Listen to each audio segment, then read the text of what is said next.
നമസ്കാരം. കട്ടൻ ചായയാണെന്ന് പറഞ്ഞ് 12 വയസ്സുകാരന് നിർബന്ധിച്ച് മദ്യം നൽകിയ സംഭവത്തിൽ യുവതി പിടിയിൽ. മ്ലാമല സ്വദേശിനി 26-കാരിയായ പ്രിയങ്കയാണ് പീരുമേട് പോലീസിന്റെ പിടിയിലായത്. വീട്ടിലെത്തിയ കുട്ടിയെ അവശനിലയിൽ കണ്ടെത്തിയ മാതാപിതാക്കൾ കുട്ടിയോട് കാര്യം അന്വേഷിക്കുമ്പോഴാണ് ഇക്കാര്യം അറിയുന്നത്.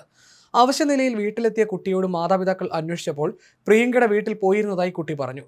പിന്നീട് യുവതിയോട് അന്വേഷിച്ചപ്പോഴാണ് കുട്ടിക്ക് മദ്യം നൽകിയതായി യുവതിയും സമ്മതിച്ചത്. തുടർന്ന് ഇവർ പോലീസിൽ പരാതി നൽകിയായിരുന്നു. കട്ടൻ ചായ ആണെന്ന് വിശ്വസിപ്പിച്ച് നിർബന്ധിച്ച് മദ്യം കുടിപ്പിക്കുകയായിരുന്നു എന്നായിരുന്നു പരാതി. തുടർന്ന് പോലീസ് പ്രിയങ്കയെ അറസ്റ്റ് ചെയ്തു. ജുവനൈൽ ജസ്റ്റിസ് ആക്ട് പ്രകാരം കേസ് രജിസ്റ്റർ ചെയ്ത് പ്രിയങ്കയെ പീരുമേട് കോടതിയിൽ ഹാജരാക്കി. കുട്ടിയുടെ ആരോഗ്യനില വിലയിരുത്താൻ മെഡിക്കൽ പരിശോധന നടത്തുകയും പിന്നീട് അതിന്റെ റിപ്പോർട്ട് സംരക്ഷണ കമ്മിറ്റിക്ക് കൈമാറുകയും ചെയ്തു.